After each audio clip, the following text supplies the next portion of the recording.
Hi again, Joy Warriors. So today I'm going to talk about how to be where you really are now, in this moment.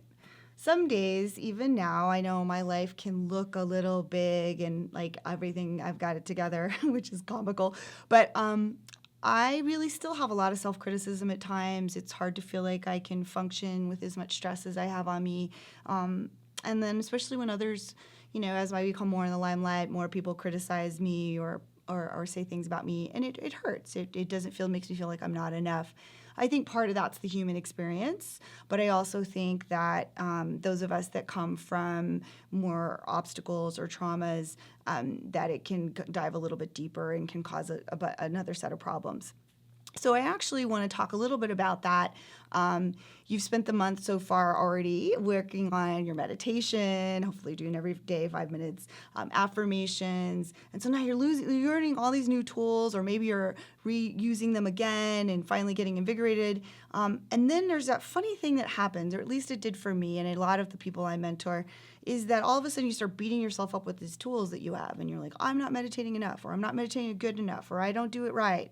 Or when someone says something, all of a sudden you seem more sensitive when you're like, wait, hey, I'm doing all this work on myself now. Why does this seem like I'm not able to do it? And part of it is you're now putting more attention on something that you were kind of in denial about, usually. The other part is that I think we're in the habit of sort of beating ourselves up, so we'll even take the good things and sort of to harm ourselves with it. And I think the third component is just being an adult. We think that we are no longer allowed to have emotions and we should handle things a certain way. And I just don't think it really works that way.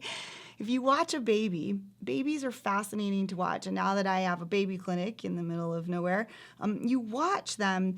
They'll cry 1 minute with all of their gusto, and every little limb is moving with their either fear or anger or sadness, or their joy when they're laughing, everything's moving and they just feel it. And then the next minute, they're into another feeling. And then the next minute, into another feeling. And why as adults did we lose that ability? And I think what that happens is that we hold on to these feelings, and that's when we snap at people, or we then snap at ourselves, or we hurt ourselves, or we do bad behaviors that go against our values, because we let all of that stuff build up. So my suggestion is be where you are. I'm a very emotional, sensitive person, and I've had to really learn that I might be smiling, but I almost be sad at the same time, and for me, both they coexist, and I can be that, and I create that space for myself, and I now create community that supports me around that as well. So sometimes I want to go dancing on Monday nights because that's my night, and I still feel it crying, and I'll go and I'll cry on the dance floor because I'm also honoring this part of me that feels sad or needs to grieve something, or maybe I'm angry and frustrated, need to work it out. So talk about it, feel it, and just get in there and do what you got to do to like release it. One of the things I do is I play with my mama dolls. I sleep with them. I hug them, cuddle them, and really embrace this sort of childlike innocence of feeling your feelings when you feel like you shouldn't. And when I really changed that and added that to an equation of my spiritual path, things really opened up. Then my meditations really opened up. The affirmations really started to work. It wasn't this rigid, robotic thing of me trying to make me be a better person, which was never going to really happen. But if I let my authentic self like sort of express and dance with that, things really change. And then I don't really snap at people very often. And, it doesn't mean I still don't.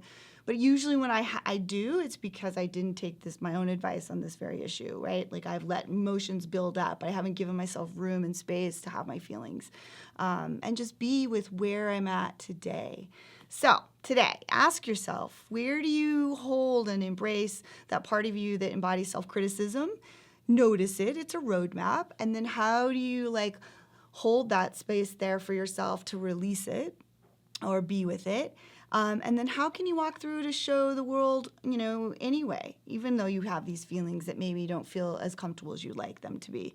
And how do you create support systems around that, or mechanisms or rituals to help you through it? So I'm looking forward to hearing from each of you. I can't wait to see some of your examples that maybe will help me through my stuff when I'm going through my PTSD, or when I'm going through some of the things that are going on in my life. We're all in this together. We're joy warriors. So go be you, and me and my little doll, we're going to go be us. Bye.